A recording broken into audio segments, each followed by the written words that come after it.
Sermon on the Mount. He taught them to show compassion and mercy through actions of love. And when we ask God to change our thoughts, emotions, and attitudes, then our actions will change too. This isn't always easy. It takes a lot of practice. We need to seek models of better behavior. And yet we can learn to love others, love ourselves and God. And so Jesus instituted the two sacraments, baptism, where we believe that we are born anew through water and the Holy Spirit, and that we are cleansed, and that we are renewed, and that we are welcomed into the family of faith, and that God continues to clean us through his sanctifying work of the Holy Spirit, and that we have to be willing to participate in this cleaning, and that God can purify us, that the Holy Spirit is the living water of God that seeks to clean us.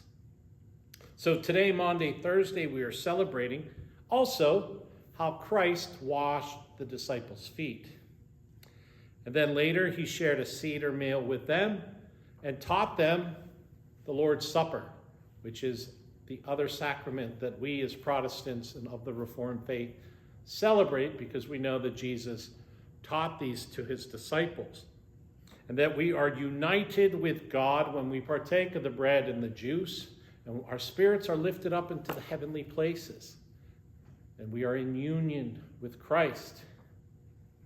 And we are united as the people of God and to other Christians around the world and in the church triumphant when we partake of this holy meal, the Lord's Supper. And we are spiritually nourished by this common meal, and it is a foretaste of the heavenly banquet. It is heavenly meal. And we celebrate today, and we soon will be taking the Lord's Supper.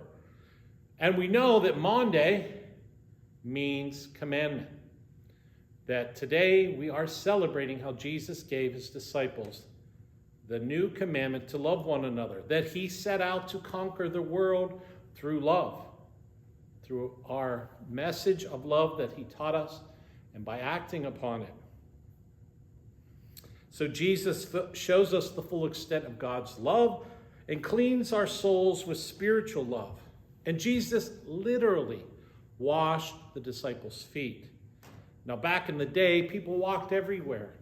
They wore open-toed sandals, and it was extremely dirty traveling along the roads. And so their feet would get extremely filthy. And that the ancient custom was that if you entered into someone's house, you were to clean your feet, and that they would ask people, servants or spouses, wives, and children to wash the guests' feet.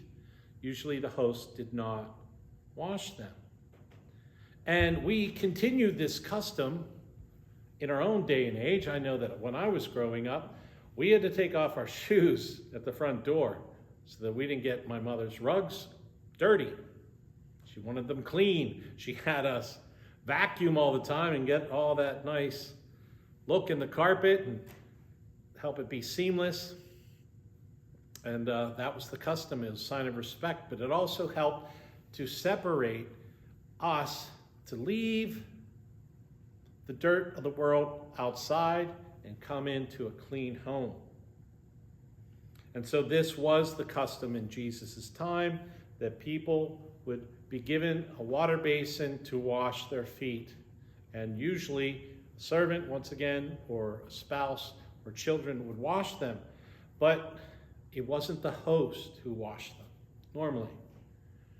And so it also wasn't normal for a master teacher to wash his students' feet, to wash his disciples' feet. That maybe they would have washed his feet. But here Jesus was teaching them that he, the Son of God, was showing them to be humble servants and to wash one another's feet. And Peter protested, and Jesus said, "You do not understand what I'm doing." But later on,